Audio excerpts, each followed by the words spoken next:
ustazah ya. Kak Rina, Umi ya, mudah-mudahan Umi dan Kak Rina boleh bersama dengan kita dan sahabat-sahabat yang lain di audio kuliah juga. Apa khabar? Alhamdulillah, kita baru nak mula ni sebenarnya. Baru nak intro. Alhamdulillah. Alhamdulillah Rabbil Alamin. Wassalatu wassalamu ala ashrafil anbiya wal mursalin wa ala alihi wa sahbihi ajma'in. Subhanaka la ilma lana illa ma 'allamtana innaka antal alimul hakim wa la hawla wa la quwwata illa billahil aliyyil azim. اللهم زدنا علما نافعا وارزقنا فهما واسعا ربنا ظلمنا أنفسنا وإن لم تغفر لنا وترحمنا لنكونن من الخاسرين اللهم زدنا علما نافعا وارزقنا فهما واسعا اللهم إنا نعوذ بك من علم لا ينفع ومن قلب لا يخشع ومن نفس لا تشبع ومن دعاء لا يستجاب له وصلى الله على سيدنا محمد وعلى آله وصحبه وسلم والحمد لله رب العالمين. Alhamdulillah, syukur kepada Allah Subhanahu Wa Taala kita dapat bersama-sama pada hari ini untuk kita untuk saya ibu-ibu kelas muslimat kali kedua kan? Kali kedua dengan sahabat saya itu Ustazah Nur Iman, dan hari ini bersama dengan saya, dan saya pula kali pertama untuk kuliah muslimat hari Jumaat ni. Kali pertama untuk kuliah fizikal, kali ketiga. Alhamdulillah, memang sedang kata buat yang online ni, orang kata dia tak rasa zauk apa, syok dia tu kurang sikit. Tapi kita buat juga sebab memandangkan kepada halangan-halangan yang ada, alal aqal kita terus bersama dalam cara ataupun untuk kita bersama-sama memperingati pesanan-pesanan Allah Subhanahu Wa Taala dan pesan Nabi supaya kehidupan kita tak jauh daripada agama lah. Ya, itu matlamat kita kenapa kita dengar tazkirah. Walaupun tazkirah ni namanya kadang-kadang nama tazkirah, fadzakir, kan? Mengingatkan, peringatan. Yang mana kadang-kadang benda yang diingatkan di dalam tazkirah itu memang benda yang kita pernah tahu. Benda yang kita pernah dengar, benda yang kita pernah amalkan. Tapi dinamakan sebagai tazkirah kerana manusia itu sifatnya lupa. Manusia itu sifatnya ghaflah, lalai. Manusia itu sifatnya sentiasa perlu diberi peringatan supaya dia berada dalam keadaan yang ingat, keadaan yang berjaga-jaga.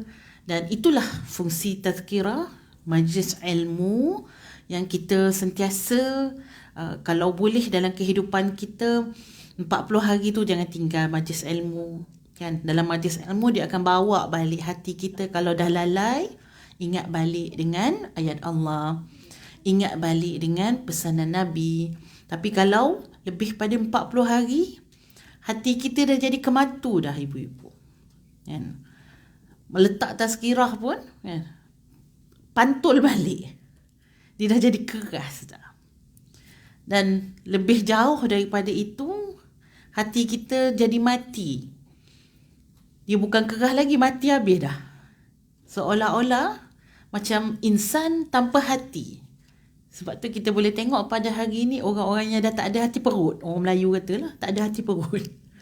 Sampai hati dia buat macam tu, kan? Anak dia buat macam tu. Sampai hati dia buat dekat binatang macam tu. Kenapa sampai hati dia? Sebab memang dia dah tak ada hati dah. Bukannya sampai lagi, tak ada hati dah. Ini punca sebab jauh daripada Allah. Dia tidak melazimi kehidupan dia dengan peringatan, dengan tazkirah, dengan agama. Pada dia agama ni nanti bila mati baru agama lah. Mati baru baca Yasin. Pada dia lah.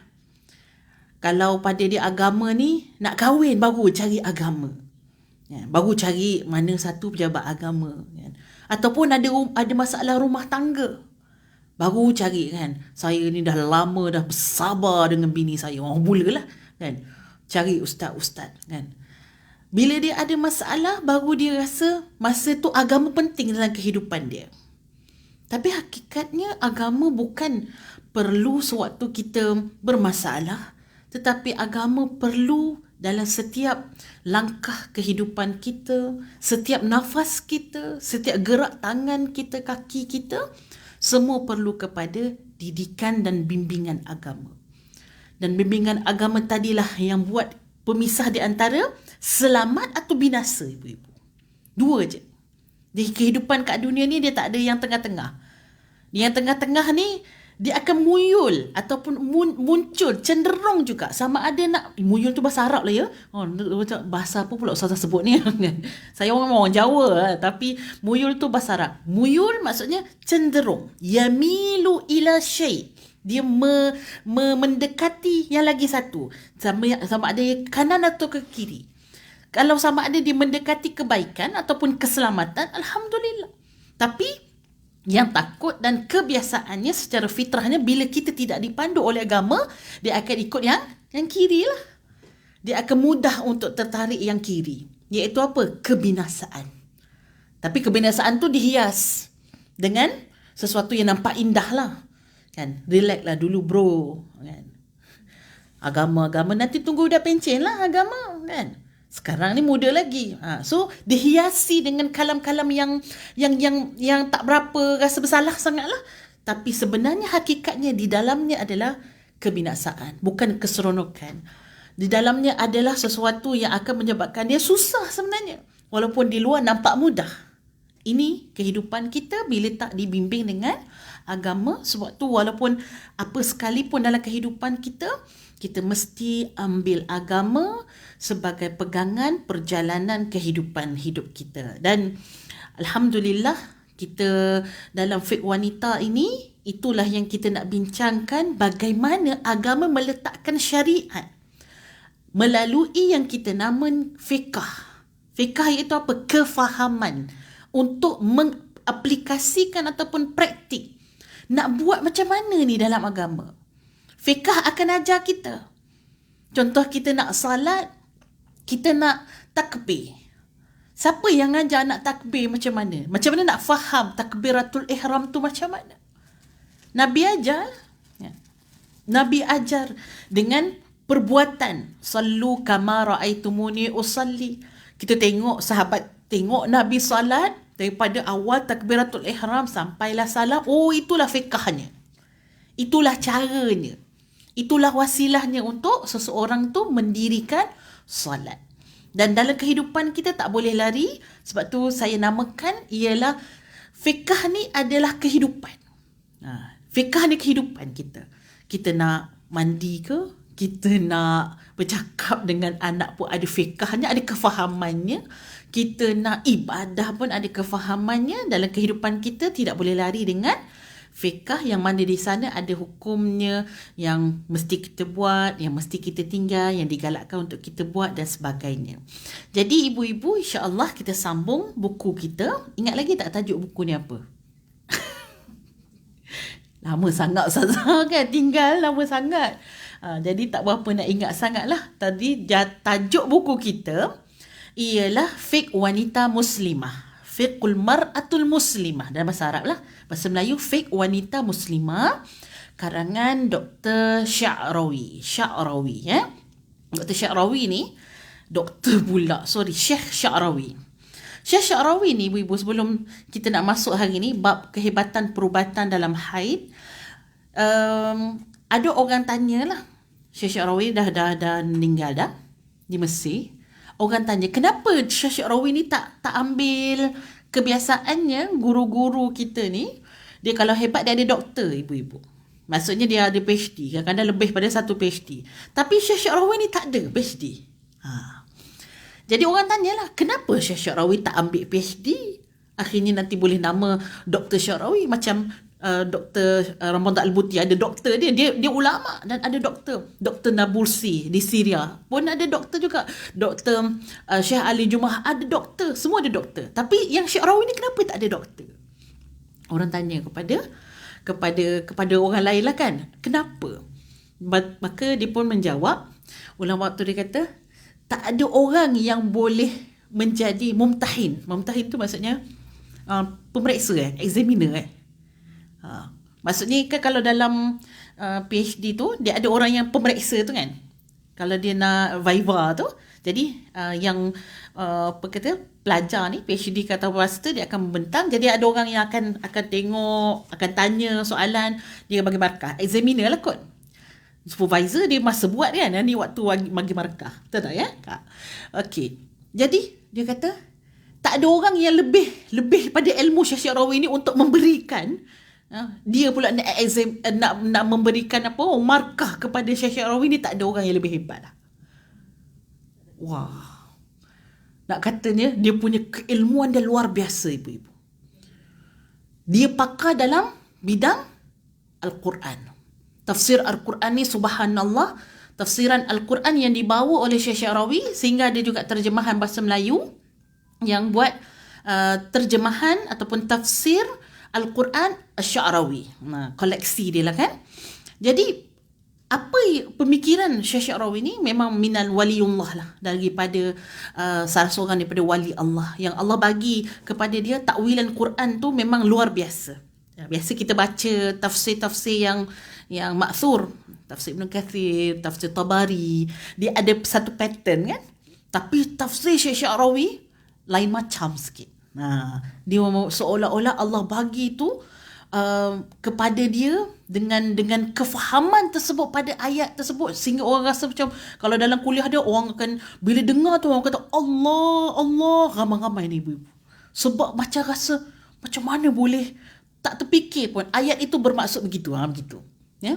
Memang orang akan terkesimah dengan tafsiran yang dibawa oleh Syekh Sya'rawi, dan kita hari ni belajar tentang fiqahnya. So fiqahnya di dalam fiqah wanita ada yang dibincangkan. So insya-Allah hari ni kita nak ambil dalam lebih kurang 1, 2, 3 dan 3 lah ya.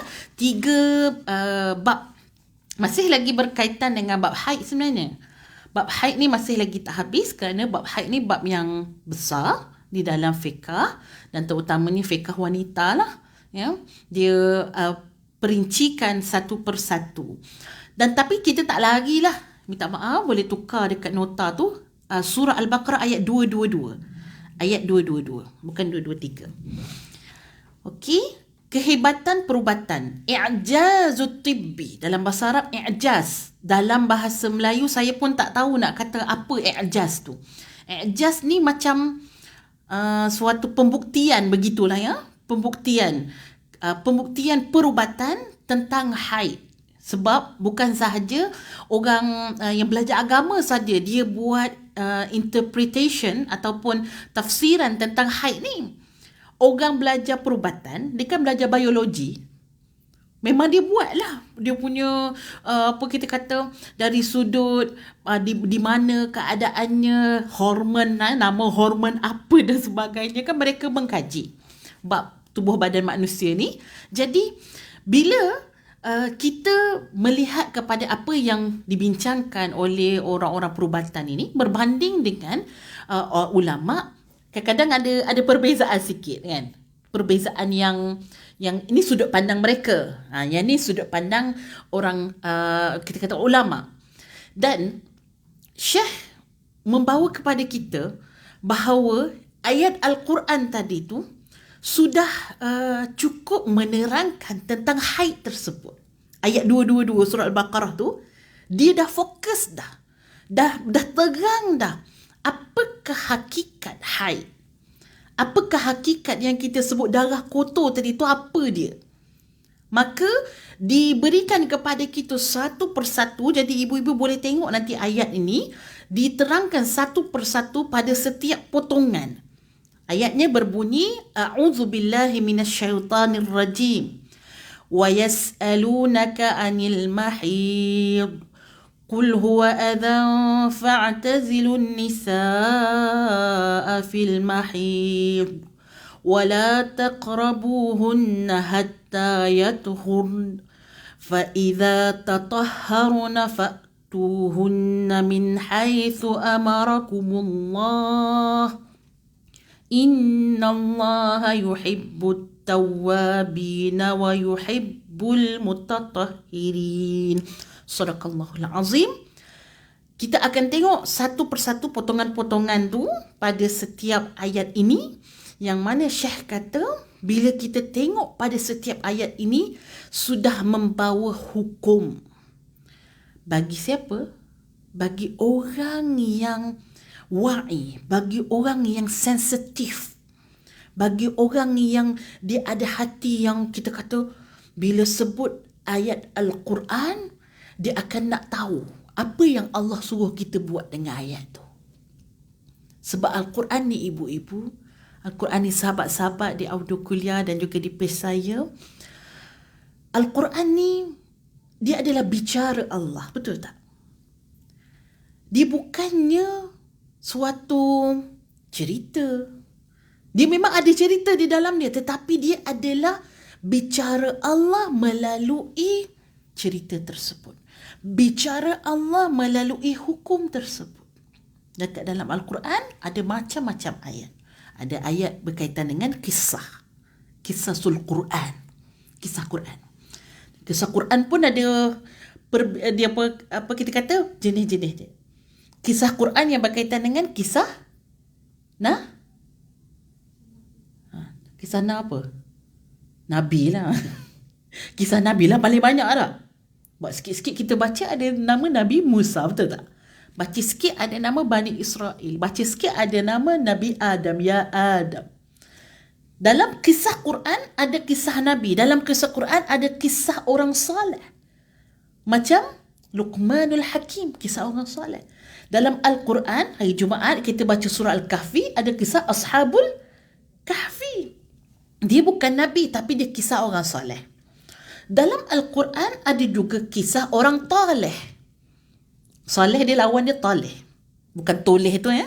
Itu toleh lain. Toleh maksudnya orang buruk. Contoh seperti kisah Fir'aun, kisah Namrud, kisah Uzair, kisah Uzair. Dalam surah Al-Baqarah yang cerita tentang Uzair tu, dia tengok satu kota tu, dia kata macam mana kota ni boleh hidup. Kota tu dah mati dah, tinggal bekas-bekas macam tu kan. Macam mana kota ni boleh hidup balik kan. Tapi Allah nak tunjuk pada dia, Allah matikan dia ibu-ibu beratus tahun dan kemudian Allah hidupkan dia semula. Dia datang tu dengan unta. Masa dia datang dengan unta tu, unta dia pun mati sekali. Allah hidupkan balik dia. Unta dia tu hidup depan mata dia. Masa dia bangun tadi tu, unta tu dah tinggal tulang je. Bayangkanlah beratus tahun ibu-ibu tinggal tulang. Unta tu bercantum semula, dia punya tulang-tulang dia tadi tumbuh, dia punya daging dia sampailah membentuk unta. Tadi dia rasa macam tak yakin kan. Allah tunjuk kisah tersebut supaya kita merasai bahawa Allah itu Maha Qadir. Innallaha ala kulli syai'in qadir. Allah mampu untuk buat segala sesuatu. Macam-macam kisah dalam Quran. Dalam Quran ada ayat ahkam juga ibu-ibu. Ayat hukum. Ini ayat hukum ni. Wa yas'alunaka 'anil mahid. Walaupun ceritanya seperti mereka bertanya kepada kamu, cuba tengok dia punya terjemahannya, wahai Muhammad, mengenai hukum haid. Qul huwa adhan fa'tazilun nisa'a fil mahid. Oleh sebab itu hendaklah kamu menjauhkan diri dari perempuan, jangan bersetubuh dengan isteri kamu. Wa la taqrabuhunna hatta yathurna, dan janganlah kamu hampiri mereka, yakni bersetubuh sebelum mereka suci. Fa idza tatahharna fa'tuhunna min haitsu amarakumullah. Kemudian apabila mereka sudah bersuci, maka datangilah mereka menurut jalan yang diperintahkan oleh Allah. Innallaha yuhibbut tawwabina wa yuhibbul mutatahhirin. Maksudnya sesungguhnya Allah mengasihi orang yang bertaubat dan mengasihi orang yang sentiasa menyucikan diri. So jadi pada setiap ayat ini ada dia punya bicara, ibu-ibu. Bicara. Apakah petunjuk? Apa bicara Allah? Allah nak bagi pada kita ni. Bila kita tengok ayat ahkam, walaupun kul huwa adha, Syekh akan bawa kita macam mana nak faham dan tengok ayat Al-Quran sebagai satu bicara daripada Allah yang menerangkan tentang sesuatu. Subhanallah. Kalau kita baca Qul huwa adha, dia adalah sesuatu yang menjijikkan. Jijik, okey, jijik cukup lah kan. Kita faham jijik. Sebab tak ada orang pun melihat darah haid tu sebagai sesuatu yang murni kan. Dia memang satu yang jijik lah. Darah. Lepas tu darah pula keluar pula daripada tempat yang serendah itulah, tempat yang sekotor itu. Maka kita tahulah dia jijik. Tapi apa maksud Allah daripada jijik itu? Kenapa Allah letakkan, simbolkan darah haid itu sebagai jijik? Nanti kita akan tengok satu persatu insya-Allah. Jadi ibu-ibu, sahabat-sahabat yang saya kasihkan Allah, ada dalam Al-Quran tadi apa? Kisah Al-Quran, ada di dalam Al-Quran ayat ahkam, ayat hukum.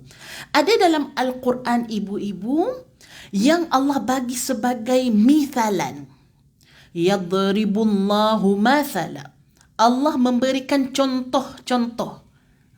Dalam contoh-contoh inilah yang kadang-kadang membuatkan manusia berfikir. Contoh-contoh. Allah kata contoh orang yang berilmu itu tapi tak mengamalkan ilmunya macam unta yang bawa buku kat belakang dia. Ada ayat lain Allah menceritakan, memisalkan orang yang apa kita kata tak serupa bikin, tak serupa cakap, tak serupa bikin, macam anjing yang menjelirkan dia punya lidahnya sampai ke bawah. Macam tu. Ini bagi orang yang dia ada ilmu ibu-ibu, tetapi dia membodek ataupun dia mempercayai menolong orang yang sebalik daripada ilmu yang dia ada. Ini kisah ini juga terdapat dalam Al-Quran. Sewaktu cerita pasal Kanaan, pasal tak ingat cerita ujung dia tu di mana, tapi pasal penduduk Palestin dah begitu. Penduduk Palestin nak berlawan dengan Bani Israel begitu. Kanaan ini dia duduk dekat Palestin, penduduk Palestin. Tapi Bani Israel ini dia nak masuk ke kota Palestin. Jadi lelaki tadi ni, dia ni orang yang mustajab doa dia. Doa dia mustajab ibu-ibu. Jadi bila dia doa mustajab, orang Kanaan ini kalau ikut janji Allah kata orang Palestin ini, orang Bani Israel masuk je ke bumi Palestin, dia akan menang. Pasti dia akan menang. Sebab apa? Dia nak lawan itu dengan orang Kanaan. Kanaan ni orang ni badan besar. Penduduk asal Palestin ni namanya Kanaanin. Badan dia orang besar-besar. Nak lawan tu memang kalau tengok tu rasa macam memang tak menang lah kita begitu. Tapi Allah dah bagi perjanjian. Mereka akan menang. Kalau Bani Israel nak lawan dengan penduduk Palestin. Maka mereka pun orang Kanaan ni dia mencari. Di kalangan Bani Israel ini siapa yang alim, yang doanya mustajab, dia guna ibu-ibu kekuatan orang ni untuk doa supaya orang Bani Israel kalah dan penduduk Palestin menang. Maka orang ni tadi dia buat kerja tu lah. Tu yang Allah ibaratkan dia sebagai seorang yang macam anjing ibu-ibu. Dia punya perumpamaan pun dah buruk dah. Dan bukan itu saja, ditambah pula anjing yang lidahnya sentiasa macam tu. Dan itulah yang berlaku kepada lelaki tadi, yang mana Allah bagi contoh-contoh dalam Quran supaya apa? Manusia ni rasa macam, weh, buruknya misal tu, macam itulah kamu nak jadi situ ke? Ataupun misal-misal yang baik. Misal-misal yang baik, contohnya syurga itu mengalir di dalamnya sungai-sungai. Sebagai contoh yang kita boleh bayangkan depan mata kita. Hakikat sungai kat syurga bukan macam sungai Kelang, betul tak? Lagi-lagi jauh lagi sungai apa? Sungai Kimchi nama dia. Kimchi pula jadinya. Macam lapar je. Sungai Kim lagi jauh lah kan. Maksudnya nak kata kalau sungai kat syurga tu dengan air arak, sungai arak yang minum pun tak mabuk. Sungai itu yang dipenuhi dengan air seperti air susu. Mesti tak samalah dengan kat dunia. Tapi Allah bagi tamsilan. Sungai sebab apa? Manusia boleh tengok sungai. So manusia boleh bayang Macam mana indahnya duduk dekat tepi sungai, dekat syurga lebih lagi. Itu tak terbayang pun pada mata kita. Itu pecahan-pecahan lah. Ada lagi dalam ayat Al-Quran, pecahan mabadi'ul ammah, iaitu kaedah-kaedah umum. Pada kaedah-kaedah umum itu, ada benda yang Allah nak bagi tahu kepada kita, yang kalau kita guna benda tu ibu-ibu, insya-Allah kita selamatlah. Ada satu kaedah tu dalam mabadi'ul ammah, kaedah umum. Nama dia apa? Kaedah itu ialah afallahu ma salaf, iaitu Allah memaafkan apa yang telah lalu. Macam mana nak faham Allah telah memaafkan apa yang telah lalu? Banyak kita boleh bicarakan. Contohnya, kalau orang tu bertaubat. Orang tu dah bertaubat, kita duk sebut lagi pasal dosa silam dia. Ini tak sama dengan kaedah yang Allah sebut dalam Quran. Allah kata kalau orang tu dah bertaubat, Allah afa, iaitu Allah telah maafkan dosa-dosa yang telah lalu. Sebab apa? Sebab dia dah bertaubat. Kalau seseorang tu masuk Islam, orang bukan Islam masuk Islam, bila dia masuk Islam, apa jadi dengan solat dia sebelum ni? Nak kena qada balik ke tak? Rasa-rasa ibu-ibu qada balik tak? Kalau orang baru masuk Islam. Lepas tu dia nak buat apa? Kalau puasa dia, tak payah qada. Lepas tu Allah balas tak nanti dekat akhirat? Sebab kalau orang kafir, dia matikan dalam keadaan kekafiran dia kena 2 kali ibu. Maksudnya yang dia tak solat, dia tak bayar zakat, semua tu dia kena. Kekufuran campur dengan yang wajib dia tak buat. So kita kata, sebenarnya solat dia tak ada pilihan. Orang bukan Islam pun kena juga, kena balon juga nanti kalau dia mati dalam keadaan kufur. Jadi orang yang katalah dalam umur dia mungkin dia baru je masuk Islam sebulan, lepas tu dia meninggal. Sedaplah dia masuk syurga terus. Tapi itulah konsepnya, bila dia masuk saja Islam, Allah ampunkan semua dosa yang dia buat dalam keadaan kekafiran dia. Itulah rahmatnya Allah. Anak kita dalam bidang pendidikan, anak kita dia buat salah, kemudian dia minta maaf dengan kita. Kita nak ungkit lagi ke? Biasa kita ungkit lagi lah. Memang awak lah kan yang cik pasal dulu kan. Padahal dia minta maaf dah kan. Mak minta maaf lah mak kan. Kakak tak perasan cakap macam tu. Tapi kita ni sebab apa? Apa orang kata? Bengkak istilahnya. Bengkak hati ni. Sampai berbulan kan. Bila berlaku je bab tu, kita sindir balik anak kita. Kakak kan yang buat dulu kan? Sedangkan dalam pendidikan, bila anak kita dah minta maaf, lupakan apa yang telah lalu. Seolah-olah anak kita tak pernah buat salah benda tu. Ini konsep yang Allah bagi sangat umum dalam Al-Quran. Dia satu ayat tapi dia boleh pakai untuk pendidikan, dia boleh pakai untuk orang yang baru masuk Islam, dia boleh pakai untuk taubat, dia boleh pakai untuk dalam organisasi kalau dah ada orang yang dia buat kesalahan. Sebab manusia ni memanglah sentiasa buat salah, betul tak ibu-ibu? Manusia ni sentiasa salah. Tapi ada satu organisasi, dia tak macam tu. Kalau orang tu dia dah sekali buat salah, dia masuk kerja, kan, masuk kerja, maklumlah baru masuk, tak tahu tu tak tahu ni. Bila dia buat salah sekali, bos dia akan cop dia ni memang orang yang suka buat salah. Sampai bila-bila pun dia tak pernah dapat APC, ibu-ibu. Walaupun dia dah perform. Sebab apa? Dia pernah buat salah dulu masa dia masuk. Apa kegilanya? Logik akal tak manusia tak buat salah? Kau malaikat ke?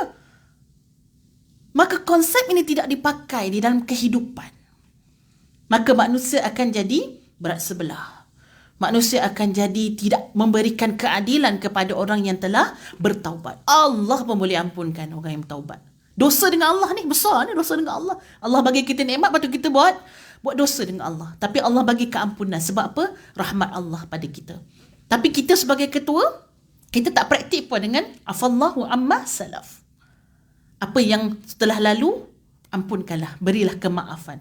Tapi kita cop dia sebagai orang yang dia ni memang lawan toke, macam itulah kan. Dia ni memang suka lawan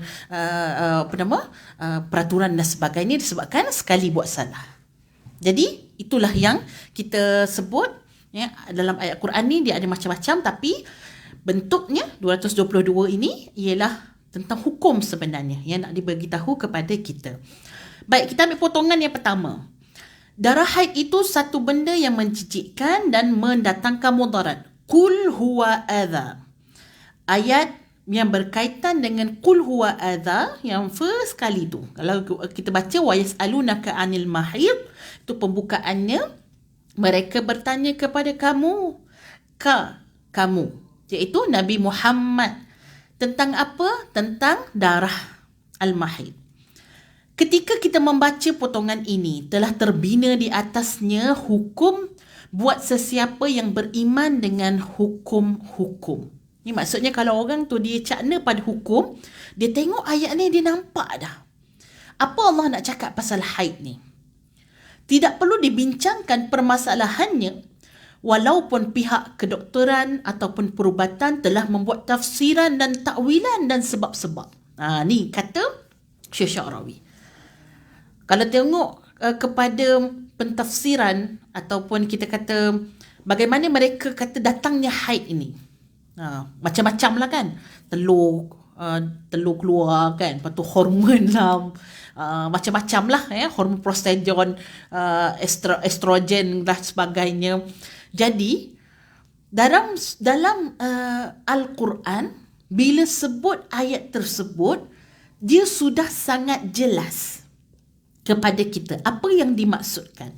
Saya ambil dahulu pada perkataan bawah. Kita selang dulu yang dalam masa darah haid itu, kita biar dulu. Kita masuk kepada kami mesti menyediakan. Okey?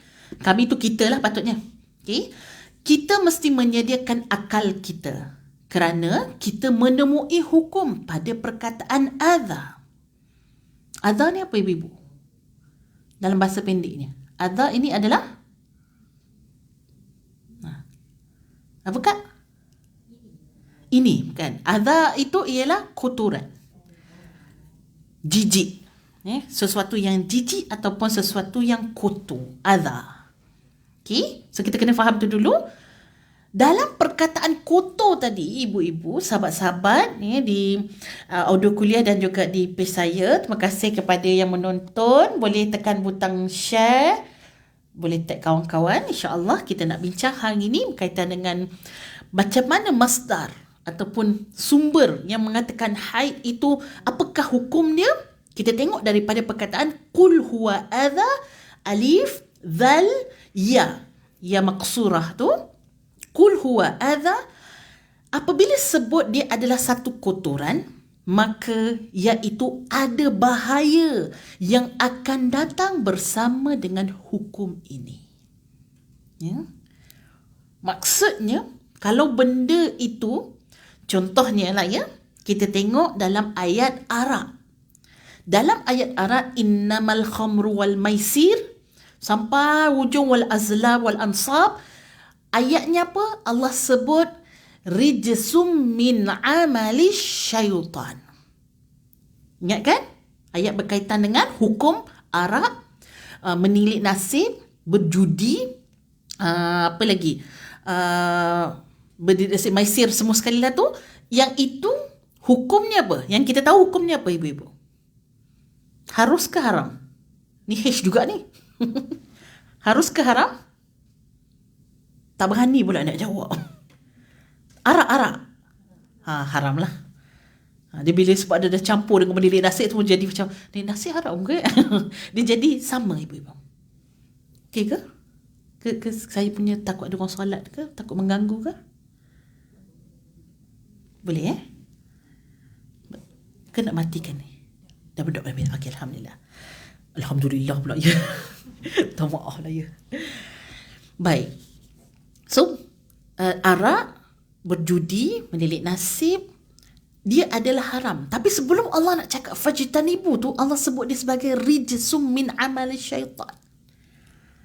Allah sebutkan dia sebagai najis daripada syaitan. Najis tu benda murni ke benda yang kalau kita ambil ada mudarat? Yang ada mudarat lah kan? Nampak tak?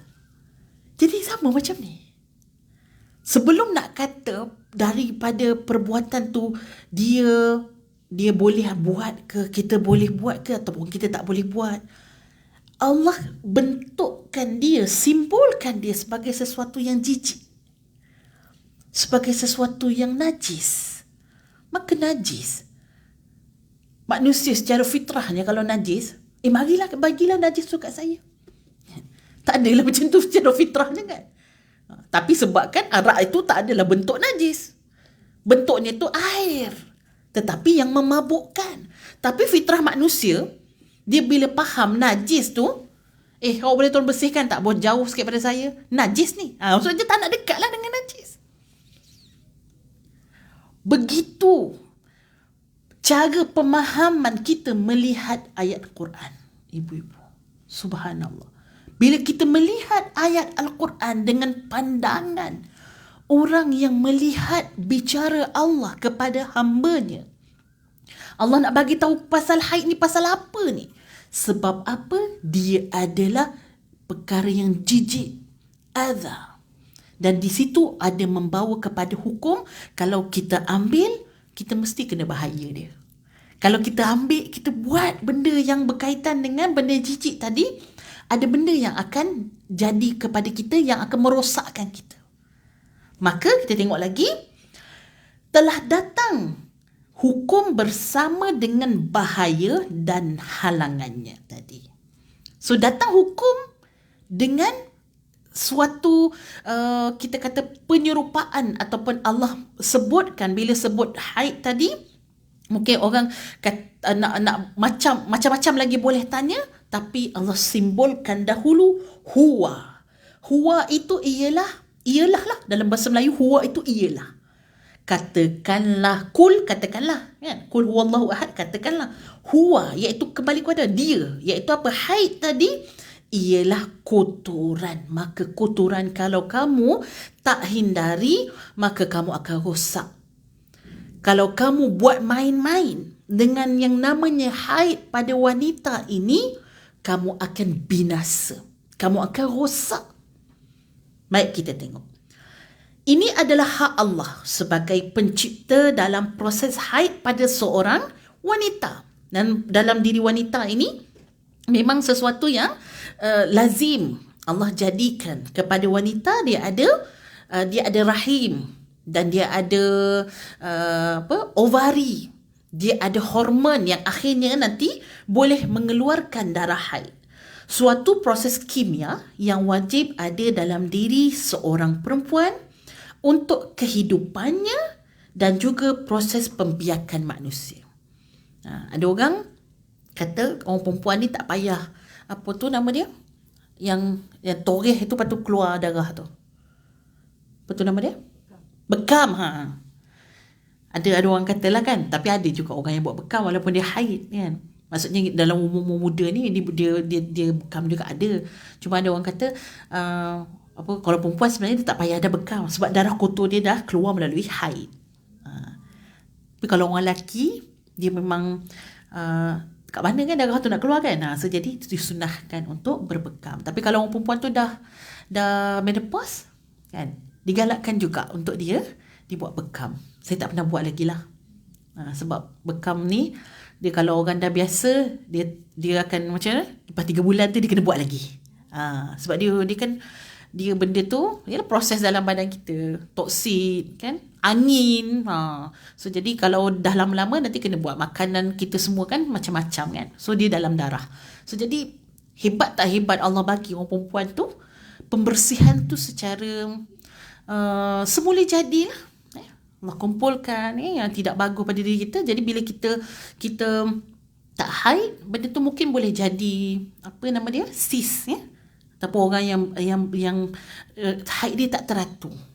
Tapi tengok rupanya dah benda tu tak keluar, maka dia jadi rosak ya di dalam rahim dia. Tapi kalau orang tu memang dia tak ada haid, tak ada masalah lah. Tapi kalau hormon tu ada, tak keluar benda tu, memang badan pun rasa tak selesa kan, badan pun rasa sakit-sakit badan. Tapi bila haid, lega dah, bersih dah ya. Baik.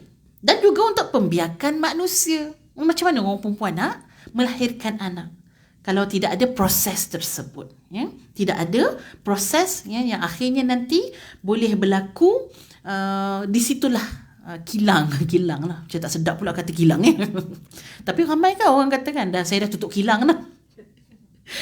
Dia ada kilang kan. So jadi itulah tempatnya untuk seorang itu menghasilkan anak, zuriat, generasi manusia dengan adanya haid pada wanita. Okey, jadi perintahnya apa? Diperintahkan, sahabat-sahabat kita yang belakang pun dah dapat dah dapat. Okey, baik, alhamdulillah. Diperintahkan kepada lelaki untuk menjauhi wanita dalam keadaan haid. Okey. Tengok masa sikit 1:45. Yang ni yang betul kan? Ke mana? Semua tiga-tiga lain. Yang ni kita ikut yang ni. Okey. So ada lagi 15 minit lagi. Ini kerana haid itu adalah jijik. Tetapi adakah darah haid itu bahaya untuk lelaki ataupun bahaya untuk perempuan? So dah jelas dah. Apa perintahnya? Perintahnya bila darah haid tadi tu bahaya, kamu jangan dekati isteri. Itu perintahnya. Orang lelaki jangan bersetubuh dengan isteri dalam keadaan isteri haid. Nanti kamu akan bahaya. Baik. Persoalan seterusnya, adakah darah haid itu bahaya untuk orang lelaki ataupun untuk orang perempuan? Rasa-rasa jawapannya apa? Ibu-ibu rasalah sekiranya dia bersetubuh lelaki dengan perempuan waktu haid, bahaya jatuh pada siapa? Lelaki ke perempuan? Sebulat suara fatwa hari ni. Tak apa. Ini pandangan kita kan. Sebab kalau kita pun fikir, orang lelaki lah kot. Sebab haid tu memang ada pada kita kan. So, orang lelaki lah sebab dia yang mendatang. Baik, kita tengok dalam perbicaraan. Tengok macam mana Syekh Sya'rawi bawa kita. Dia bawa kita, dia kata sesungguhnya jawapannya. Minta maaf banyak sangat typo. Tapi boleh faham Kena apa? Tak sempat nak edit pun tadi. Sempat type je. Sesungguhnya jawapannya adalah darah itu berbahaya kepada kedua-dua lelaki dan perempuan. Ni jawapannya. So bukan orang lelaki saja yang terkena azab tadi. Yang terkena benda yang menjijikkan ataupun kesakitan, bahaya atas sebab azab tadi. Tapi lelaki dan perempuan. Ini adalah kerana kalimah azab adalah mutlak. Mutlak tu maksud umum ibu-ibu. Mutlak tu umum. Tidak terhad kepada maksud lelaki ataupun perempuan. Dia tidak ada pengkhususan yang mudarat kepada yang mendatang sahaja, tapi bukan yang empunya darah haid ataupun kita saja, bukan kepada dia. Tidak, dia umum. Sesungguhnya haid memberikan kekotoran kepada lelaki di tempat yang sensitif, iaitu tempat turunnya air mani. Apabila tiba mikrobakteria pada lelaki itu, dia akan ditimpa penyakit yang bahaya. Dia sebut begini. Pada darah haid tersebut, dia ada bakteria yang mati. Bakteria tu dia ada tapi dia mati. Tapi apabila, so dia pun keluar lah kan. Darah haid tu pun keluar. Bila orang lelaki, dia bersetubuh dengan isteri sewaktu, orang kata muballal bil haid, sewaktu itu penuh dengan darah haid, maka tempat ataupun kemaluan lelaki tadi akan mengeluarkan cecair ataupun rembesan, sama ada mani ataupun mazi. Dan dia akan menyebabkan bakteria itu aktif. Bakteria tadi ada, tapi bakteria tadi tu aktif. Sebab tu kita kalau darah haid kita basuh-basuh je lah, kita tak ada pun sakit kan. Tapi bila berlaku berlaku ada rembesan air daripada kemaluan lelaki, maka di situ dia akan menyebabkan bakteria yang mati tadi hidup. Bakteria tadi tu akan aktif. Subhanallah. Haid adalah darah yang mengandungi bakteria tidak hidup. Maka apabila vagina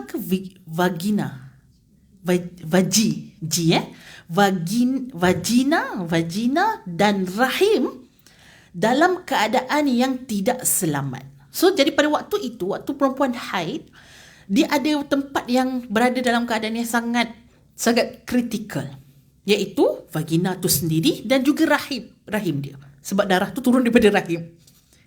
Darah tu bukan dia keluar daripada pangkal rahim, dia daripada dalam rahim, dinding rahim. So dua tempat tu berada dalam keadaan yang sangat fragile, senang kata. Sewaktu perempuan haid. Maka dia kata, ini kerana vagina dan rahim adalah tempat yang sangat sensitif untuk menyebabkan bakteria aktif tersebut yang akan menyebabkan wanita akan merasai kepanasan yang luar biasa di bahagian tersebut. Perasan tak? Antara ciri darah haid, kan ada orang kadang-kadang confuse kan? Ni haid ke istihadah? Apa ciri darah haid? Keluarnya adalah panas. Kita tak perasan kena haid dulu kot baru perasan. Lupalah Ustazah, tak ingat lah panas ke tak panas. Dia kalau perasan betul-betul, waktu keluar darah haid itu adalah tanda nak beza istihadah ke haid. Kalau haid istihadah dia keluar, dia tak panas. Dia keluar kita tak rasa pun. Tapi haid tu dia keluar, dia rasa. Itu dia punya tanda dia sedang dalam situasi yang sangat-sangat fragile, sangat-sangat tidak selamat pada vagina kita dan pada rahim. Okey? Baik. Manakala bagi lelaki yang menyetubuhi isterinya pada waktu haid, keadaan tu tak selamat, tiba-tiba datang pula benda Allah. Benda Allah pula. Datang pula benda lain. Dia dalam keadaan yang orang kata zon merah ya. Zon merah. Datang pula benda lain. Maka haid tadi akan menyebabkan isteri berada dalam keadaan sakit dalam kekuatan dan jasadnya. Isteri tak boleh nak tampung kesakitan tersebut. Oleh itu Allah memberikan pengecualian kepada wanita untuk tidak berpuasa dan juga tidak salat pada keadaan dia datang haid. Pengecualian tadi tersebut kerana apa? Memang berlaku keadaan perempuan tak selesa waktu haid. Memang berlaku keadaan perempuan akan sakit sebahagian daripada badan dia sewaktu haid. Maka macam mana dia nak hidup kehidupan seperti biasa, solat, puasa, dan Allah memberikan pengecualian tadi disebabkan keadaan-keadaan wanita. Keadaan wanita yang merasa penat dan susah. Susahlah ibu-ibu kan. Takkan nak pakai daripada pagi sampai ke malam. Nak bersihkan. Kalau tak bersih lama, nanti dia boleh jadi gatal. Betul tak? Lepas tu kalau dah bersihkan tu bukan cukup, macam kita beristinja macam biasa. Kena lebih sikit berhati-hati. Kena make sure supaya banyak benda lah. Jadi Allah meraihkan keadaan wanita yang penat dari sudut jasadnya dan susah dari sudut apabila datang haid, maka tidak dibebankan wanita pada waktu itu untuk melayan suami dalam hak persetubuhan. Allah bagi, orang kata betul-betul ABC lah. Allah bagi cuti kan. Cuti solat kan. Cuti puasa. Quran pun cuti. Tinggal tak cuti kerja je lah ya. Tapi ada orang juga cuti kerja. Sebab apa? Senggugut dia. Setiap bulan pelik juga kan bos dia. Awak ni setiap bulan mesti awak nak cuti kan. Rupanya dia jenis gugut yang tergolek-golek semua. Kalau hari pertama sampai ketiga tu memang tak boleh buat bicara lah kan. Daripada dia pergi duduk dekat bilik rehat dekat office, baiklah dia ambil cuti. Ni memang keadaan yang sangat-sangat orang kita kata ada masalah lah. Biasanya doktor kata senggugut ni dia bukan datang senggugut saja. Dia ada masalah tersumbat ke. Dia ada masalah mungkin ialah ketidaklancaran tadi tu ada sebab-sebab ataupun hormon dan sebagainya. Jadi kalau kita tengok keadaan tadi, Allah bagi cuti dan hatta pada hak suami ni melayan, memberikan kepuasan layanan kepada suami ni hak isteri yang besar. Kalau isteri tak bagi, contohlah malam nak tidur, suami berkeinginan tapi isteri tak bagi, apa akan jadi? Sahabat-sahabat, apa akan jadi? Malaikat? Malaikat laknat. Besar tak? Besar. Tapi